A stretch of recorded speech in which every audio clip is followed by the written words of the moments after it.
Betting app వల్ల ఎంతోమంది చనిపోతున్నారు. మనం ఇవాళ చూస్తున్నాం.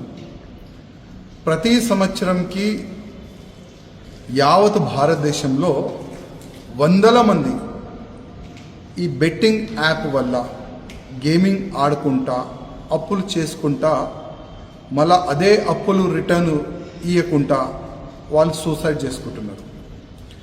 ఇవాళ ఎవరు కూడా బెట్టింగ్ యాప్ డౌన్లోడ్ చేయకూడదు.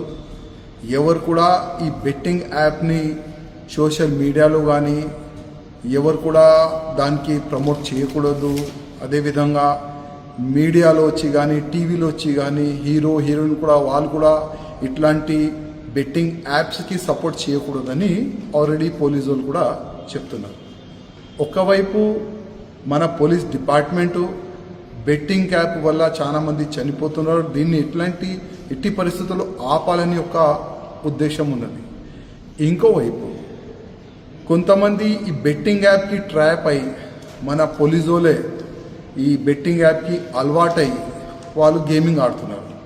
గతంలో మనం చూసినాము, అంబర్పేట ఎస్ఐ భానుప్రకాష్ పాపం అరెస్ట్ కూడా అయ్యిండు, అప్పులు పాడైండు, ఆయన గన్ కూడా ఆయన అమ్మేసాడు.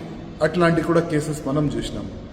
ఇవాళ హైడ్రా కమిషనర్ గారు గన్మ్యాన్ ఆయన కూడా సూసైడ్ అటెంప్ట్ ఆయన చేసిండు.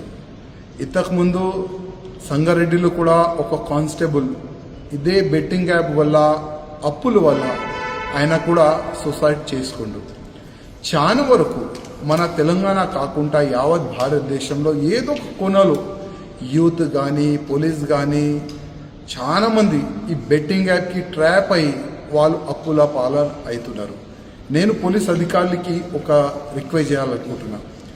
మన ప్రతి ఒక్క గన్మ్యాన్ కానీ పోలీసు ఎస్ఐ కానీ ఇన్స్పెక్టర్ కానీ ఎవరైనా ఉండాలి, బెట్టింగ్ యాప్ డౌన్లోడ్ చేస్తే వాళ్ళపైన మీరు చర్యలు తీసుకోవాలి. అదేవిధంగా వీళ్ళకి అప్పులు ఎవరిస్తున్నారు, అప్పు ఇచ్చే వాళ్ళపైన కూడా చర్యలు తీసుకుంటే ఎవరైనా బెట్టింగ్ యాప్ వల్ల ఒకవేళ ఆయన ఎక్కువ డబ్బులు ఓడిపోతే ఎవరి దగ్గర కూడా ఆయన డబ్బులు అడిగితే డబ్బులు ఇచ్చేవాళ్ళు కూడా ఒక భయం ఉండాలి. అరే నేను డబ్బులు ఈయనకి ఇస్తే నా పైన కూడా చర్యలు ఉంటుంది, ఆ భయం ఉండాలి.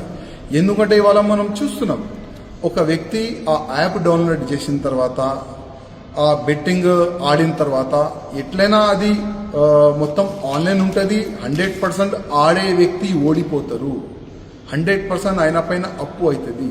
కానీ ఆ అప్పు ఇచ్చేవాళ్ళు 5% కానీ 2% కానీ 10% నుంచి ఆయన అప్పు ఇస్తాడు. ఆ అప్పు ఇస్తాడు, మళ్ళీ వడ్డీ పైన వడ్డీ చాలా వరకు ప్రెషరు ఆ అప్పు తీసుకున్న వ్యక్తి పైన అవుతుంది. అందుకోసం చాలా వరకు వ్యక్తులు క్రైమ్ చేస్తారు, లేకపోతే సూసైడ్ చేస్తారు.